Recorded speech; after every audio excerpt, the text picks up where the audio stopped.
اعوذ باللہ من الشیطان الرجیم بسم اللہ الرحمن الرحیم۔ السلام علیکم۔ نماز ہمارے لیے ایسے ہی ضروری ہے جیسا کہ ہر انسان کے لیے سانس لینا ضروری ہے۔ اللہ تعالی ہمیں سجدوں کی نعمت سے آشنا کرے۔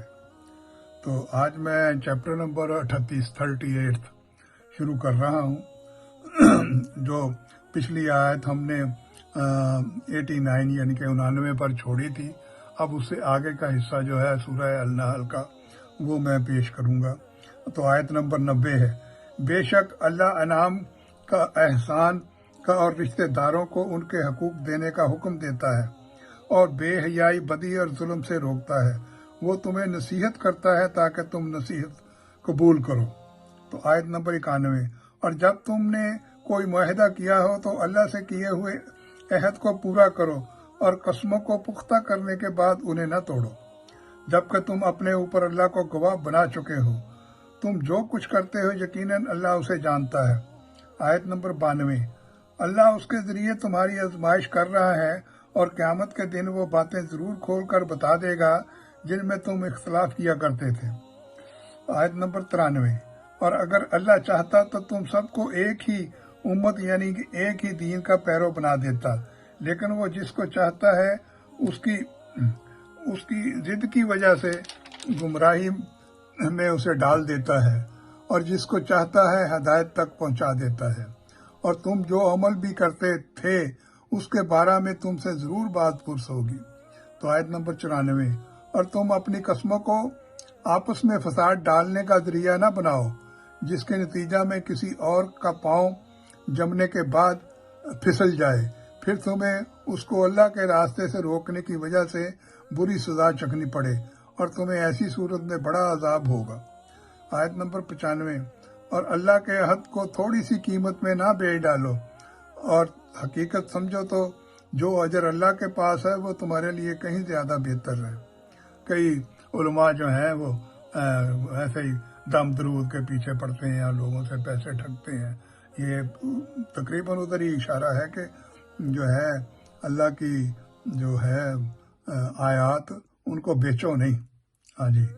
تو اس کے بعد جو ہے آیت نمبر 96، جو کچھ تمہارے پاس ہے وہ سب ختم ہو جائے گا اور جو کچھ اللہ کے پاس ہے وہ باقی رہنے والا ہے، اور جن لوگوں نے صبر سے کام لیا ہوگا ہم انہیں ان کے بہترین کاموں کے مطابق ان کا اجر عطا فرمائیں گے۔ آیت نمبر 97، جس شخص نے بھی مومن ہونے کی حالت میں نیک عمل کیا ہوگا، چاہے وہ مرد ہو یا عورت، ہم اسے پاکیزہ زندگی بسر کرائیں گے اور ایسے لوگوں کو ان کے بہترین اعمال کے مطابق ان کا اجر ضرور عطا کریں گے۔ آیت نمبر 98، چنانچہ جب تم قرآن پڑھنے لگو تو شیطان مردود سے اللہ کی پناہ مانگ لیا کرو۔ آیت نمبر 99، اس کا بس تو ایسے لوگوں پر نہیں چلتا جو ایمان لائے ہیں اور اپنے پروردگار پر بھروسہ رکھتے ہیں۔ آیت نمبر 100، اس کا بس تو ان لوگوں پر چلتا ہے جو اسے دوست بناتے ہیں اور اللہ کے ساتھ شرک کا ارتکاب کرتے ہیں۔ تو آیت نمبر 102، کہہ دو کہ یہ قرآن کریم تو روح القدس یعنی جبریل علیہ السلام تمہارے رب کی طرف سے ٹھیک لے کر آئے ہیں، تاکہ وہ ایمان والوں کو ثابت قدم رکھے اور مسلمانوں کے لیے ہدایت اور خوشخبری کا سامان ہو۔ آیت نمبر 103، اے پیغمبر ہمیں معلوم ہے کہ یہ لوگ تمہارے بارے میں یہ کہتے ہیں کہ ان کو تو ایک انسان سکھاتا پڑھاتا ہے، حالانکہ جس شخص کا یہ حوالہ دے رہے ہیں اس کی زبان عجمی ہے اور یہ قرآن کی زبان جو ہے وہ صاف عربی ہے۔ تو 104 نمبر آیت، جو لوگ اللہ کی آیتوں پر ایمان نہیں رکھتے ان کو اللہ ہدایت نہیں دیتا اور ان کے لیے دردناک عذاب ہے۔ تو آیت نمبر 105، اللہ پر جھوٹ تو پیغمبر نہیں وہ لوگ باندھتے ہیں جو اللہ کی آیات پر ایمان نہیں رکھتے اور وہی حقیقت میں جھوٹے ہیں۔ تو آیت نمبر 106، جو شخص اللہ پر ایمان لانے کے بعد اس کے ساتھ کفر کا ارتکاب کرے، وہ انہیں جسے زبردستی کفر کا کلمہ کہنے پر مجبور کر دیا ہو، وہ نہیں جسے زبردستی کفر کا کہنے پر مجبور کر دیا ہو جبکہ اس کا دل ایمان پر مطمئن ہو، بلکہ وہ شخص جس نے اپنا سینہ کفر کے لیے کھول دیا ہو، تو ایسے لوگوں پر اللہ تعالیٰ کی طرف سے غضبناک عذاب نازل ہوگا اور ان کے لیے زبردست عذاب تیار ہے۔ تو آیت نمبر 107، یہ اس لیے کہ ایسے لوگوں نے دنیا کی زندگی کو آخرت کے مقابلے میں زیادہ محبوب سمجھا، اور اس لیے کہ اللہ ایسے ناشکرے لوگوں کو ہدایت تک نہیں پہنچاتا۔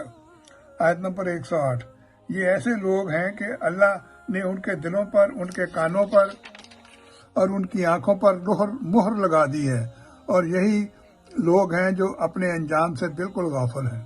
تو آیت نمبر 109، لازمی بات ہے کہ یہی لوگ ہیں جو آخرت میں سب سے زیادہ نقصان اٹھائیں گے۔ تو آیت نمبر 112، اللہ ایک بستی کی مثال دیتا ہے جو بڑی پرعمر اور مطمئن تھی، اس کا رزق اس کو ہر جگہ سے بڑی فراوانی کے ساتھ پہنچ رہا تھا، پھر اس نے اللہ کی نعمتوں کی ناشکری شروع کر دی، تو اللہ نے ان کے کرتوت کی وجہ سے ان کو یہ مزہ چکھایا کہ بھوک اور خوف ان کا اوڑھنا بچھونا بن گیا۔ تو آیت نمبر 113، اور ان کے پاس انہی میں سے ایک پیغمبر آیا تھا مگر انہوں نے اسے جھٹلایا، چنانچہ جب انہوں نے ظلم اپنا لیا تو ان کو عذاب نے آ پکڑا۔ آیت نمبر 114، لہذا اللہ نے جو حلال چیزیں تمہیں رزق کے طور پر دی ہیں انہیں کھاؤ اور اللہ کی نعمتوں کا شکر ادا کرو اگر تم واقعی اس کی عبادت کرتے ہو۔ آیت نمبر 115، اس نے تو تمہارے لیے بس مردار خون، خنزیر کا گوشت اور وہ جانور حرام کیا ہے جس پر اللہ کے سوا کسی اور کا نام پکارا گیا ہو۔ البتہ جو شخص بالکل بھوک سے بے تاب ہو، لذت حاصل کے لیے نہ کھائے اور ضرورت حد سے آگے نہ بڑھے تو اللہ بخشنے والا مہربان ہے۔ تو آیت نمبر 116، اور جن چیزوں کے بارے میں تمہاری زبانیں جھوٹی باتیں بتاتی ہیں ان کے بارے میں یہ مت کہا کرو کہ یہ چیزیں حلال ہیں اور یہ حرام ہیں، کیونکہ اس کا مطلب یہ ہوگا کہ تم اللہ پر جھوٹا بہتان باندھو گے۔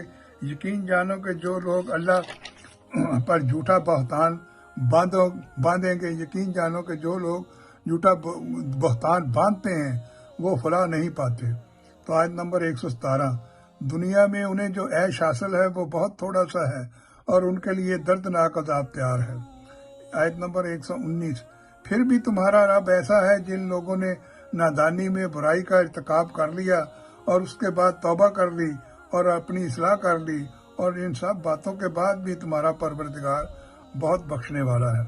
کہ انسان خواہ کتنے گناہ کرتا رہے لیکن توبہ کا اللہ تعالیٰ نے جو ہے نا یہ ایک مقرر کر دی ہے کہ توبہ کر لو اور نیک کام کرو۔ پھر آیت نمبر 125، اپنے رب کے راستے کی طرف لوگوں کو حکمت کے ساتھ اور خوش اسلوبی سے نصیحت کر کے دعوت دو، تو اگر بحث کی نوبت آئے تو ان سے بحث بھی اس طریقے سے کرو جو بہترین ہو۔ یقیناً تمہارا پروردگار ان لوگوں کو خوب جانتا ہے جو اس کے راستے سے بھٹک گئے ہیں، اور ان سے بھی خوب واقف ہے جو راہ راست پر قائم ہیں۔ آیت نمبر 126، اگر تم لوگ کسی ظلم کا بدلہ لو تو اتنا ہی بدلہ لو جتنی زیادتی تمہارے ساتھ کی گئی تھی، اور اگر صبر ہی کر لو تو یقیناً یہ صبر کرنے والوں کے حق میں بہت بہتر ہے۔ تو آیت نمبر 127، اور اے پیغمبر صلی اللہ علیہ وسلم، تم صبر سے کام لو اور تمہارا صبر اللہ ہی کی توفیق سے ہے، اور ان کافروں پر صدمہ نہ کرو جو مکاریاں یہ لوگ کر رہے ہیں، ان کی وجہ سے تنگ دل نہ ہو۔ تو آیت نمبر 128، یقین رکھو کہ اللہ ان لوگوں کا ساتھی ہے جو تقوی اختیار کرتے ہیں اور جو احسان پر عمل پیرا ہیں۔ تو یہ یہاں پر آ کے جو ہے سورہ نحل ختم ہو جاتی ہے۔ تو میں آپ سے اجازت چاہتا ہوں۔